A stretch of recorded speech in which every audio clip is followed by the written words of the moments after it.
So ito na, lalagyan natin ng pampagana guys. Ayan o. Sili. Siling haba at saka labuyo. Ayan na guys. Wala tayong dahon saging kaya gawa-gawa na lang tayo. Ayan o.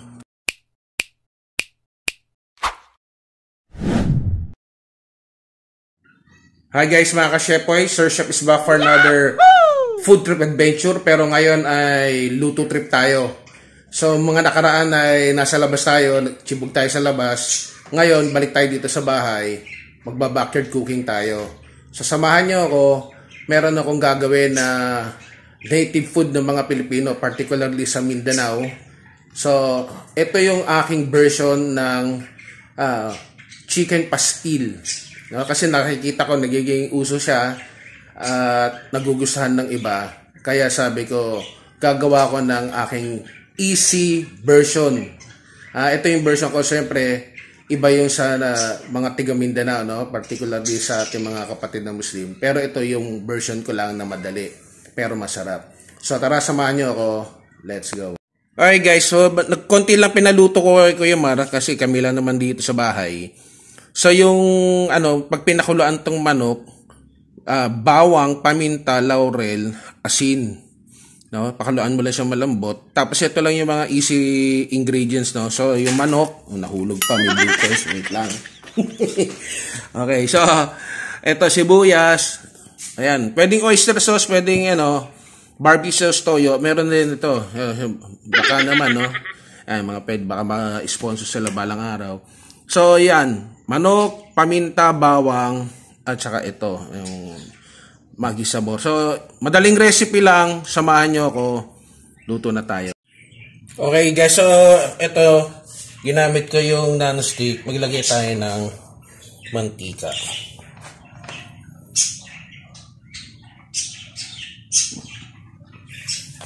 Yan. So, magsosote lang tayo ng bawang sibuyas. So, sibuyas muna.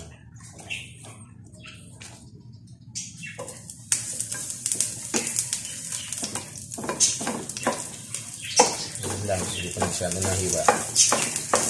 Gawin natin ang paraan. Diba? So, medyo konti lang yung manok. Hindi natin siya yung aming kasambahay. Kaya pagsagaan nyo na, total konti lang. Siguro sa susunod, yung kung marami kami rito, damihan ko. So ayan yung bawang. So halo-halo lang muna, may kusmikos. Tapos lagyan natin ng kita ba? Magic sarap. Baka naman. So, hindi ko na pinakita yung pagpapakulo, no? Madali lang naman yung sa manok. Tapos, hinimay ko na. Hinimay ko na siya. Tapos, nagtabi ako nung stock yung pinagpakuloan nung manok. Kada lagay natin mamaya dito. Yan, pag okay na, salang na natin yung manok. Yan. So, para din siya, yung himay sa macaroni. Parang ganun. Kayo, depende sa inyo. Meron pa talaga malaki. Ito napansin. No holds bar talaga. At least, homemade. Diba? So, baka wala pa ako nilalagay. Ayan. So, lagyan natin ng magic sarap. So, konti lang, tatansyahin nyo lang kasi lalagyan pa natin ito ng pampalasa.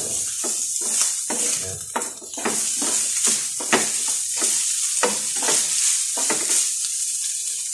Ayan. Tapos, lalagyan natin ng, yung iba, pwede naman oyster sauce. Pero sabi ko nga sa mga previous vlog ko, mas gusto ko tong barbecue. Malasa na, tapos saktong manamis-namis. Yan. Siya kasi magbibigay ng lasa tsaka kulay. Sakto lang, no, para hindi umalat. Tapos, ito pa, a twist, no, yung oyster sauce. Yung iba wala na nito eh. Pero siyempre, sabi ko nga, ito yung aking version. Take ko sa chicken pastil. So, ang tawag dito sa manok na to, yung shredded chicken na to, ang tawag nila dito ay kagikit. Tama ba? Kagikit. May nabubuyo pa yun. Tama. So, ito, lettuce na lang natin. Ayan.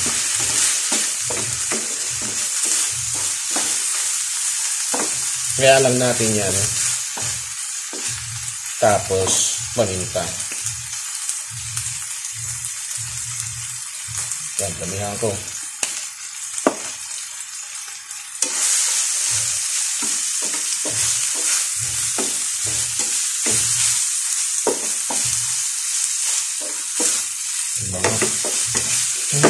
Lala. Tapos ito pa. Ito walang ganito. Ubaga, version ka lang. Pampaarts lang at pampalasa. Yan. Ping, ping, ping. Magic sabor. Yan. Malay mo in the future, mga sponsoran nila tayo. Yan.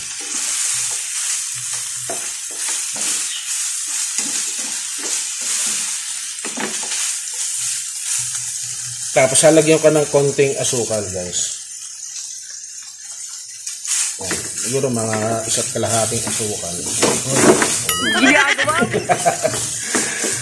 Pasensya na. Solo flight. Ang bango. So, lagyan natin ng guys, wait lang. Gaano lang ako. Yes, you hope. Lagyan natin ng bawsa. Yung stock to, no?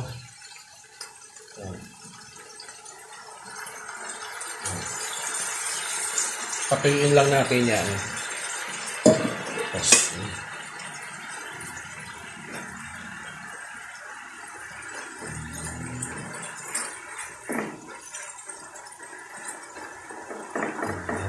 Kita nyo ba? So, dire-diretso na yung video natin. So, balikan nyo ko pala. Para ano magiging itsura mamaya. Diyan lang kayo mga kasepoy. Okay guys, so medyo natuyo na. Hininaan ko yung apoy. Lagyan natin ng toyo.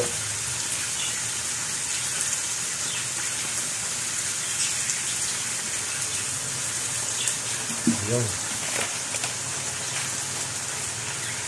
Sarap. Tapos, syempre version ko nga para sumarap. Lagyan natin ng butter. So, sa akin lang to guys So, di sa mga natin dyan, pagpasensya nyo na, ito ang aking version.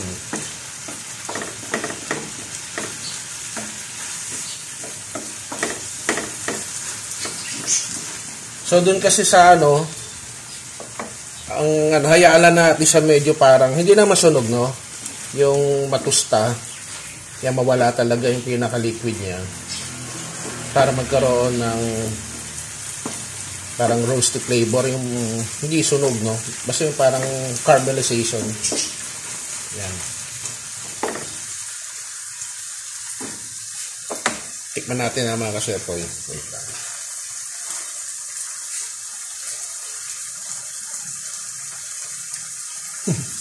Unit.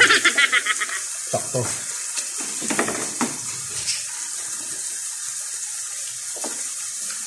Wait lang mga kasepoy. So guys, ayun na. Hinahayaan ko lang matuyo. At matusta siya. Masarap kasi yung sa ilalim. Yan, simpleng recipe. Yung chicken pastil. Yung tawag nila dyan ay kagiki. Yan. Okay guys, so binawasan ko yung yung kasi yung iba sa amin dito sa bahay, di naman mahilig sa maanghang, kaya nag-set aside ako sa kanila. Yan.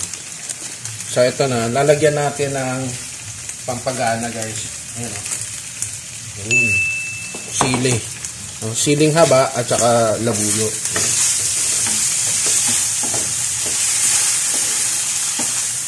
Wow.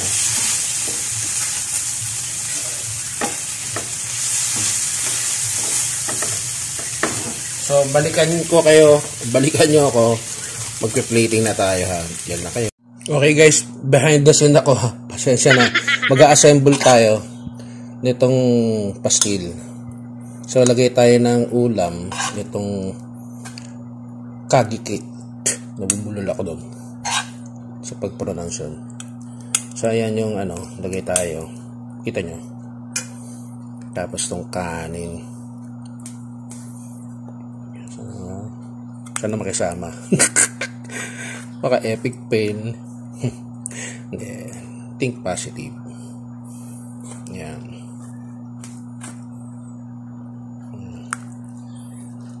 Medyo malamig na yung kanin. Dapat yung bagong saing guys.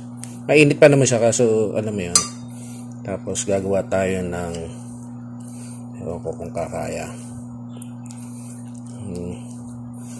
Kamayin ko na guys ha. Bagong hugas naman kamay ko. Ito. Yan. Tignan natin ha. Kasi boy. 1, 2, 3. Ginagawa mo. Ayun, medyo. Tagdagan na natin sa ibabaw. Ayan. At least nagawa ko homemade, no? Chicken pastil na maanghang. Ayun. Okay na yan. Yan na kayo, balikan nyo ako. Ayan na guys. Wala tayong dahon sa akin kaya gawa-gawa na lang tayo. Ayan, no? Tapos may pinaluto ko kay Kuya Mar. Pag kumakain kami ng mga lugaw dito sa bahay o goto, ito toasted na wangba. Ayan. So tara, kain na tayo. Pasalamat muna tayo bago tayo kumain. Yeah. Okay guys, so bago tayo lumapang, pasalamat muna tayo. Panginoon, muli sa pangalan na yung anak, maraming salamat po sa pagkain ito. Basbasan mo. Amen. So tara guys, let's eat. Ayan o. Di ba perfect pero at least, no? Sana all. Ang nabangaw. Okay. First bite. Maganda talaga kung bagong saing na bagong saing. Ayan o. Pero okay na yan.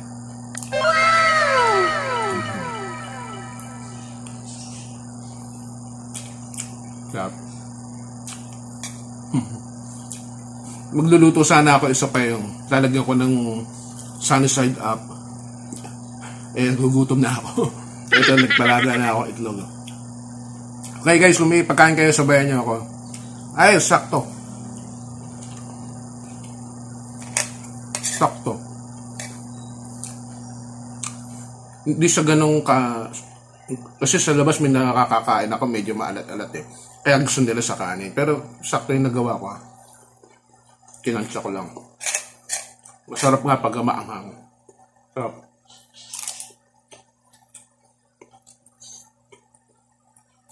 Gutom na kasi ako guys. Kung ito masarap to ko yung gooey. Ayan o. Sarap. Yung malasado yung itlog. Panalo, champion. O kaya yung sunny side up. Pag ginano mo. Sarap. Wow! Ayos.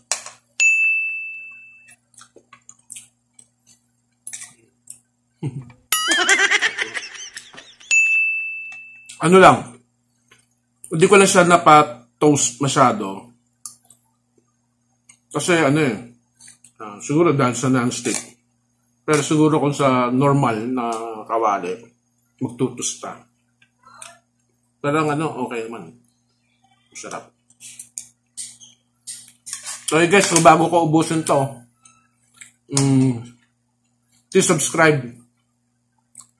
like, comment, at wait lang. Lagyan ko ng sili, labuyo at saka yung pangsigang na green. Yan, masarap.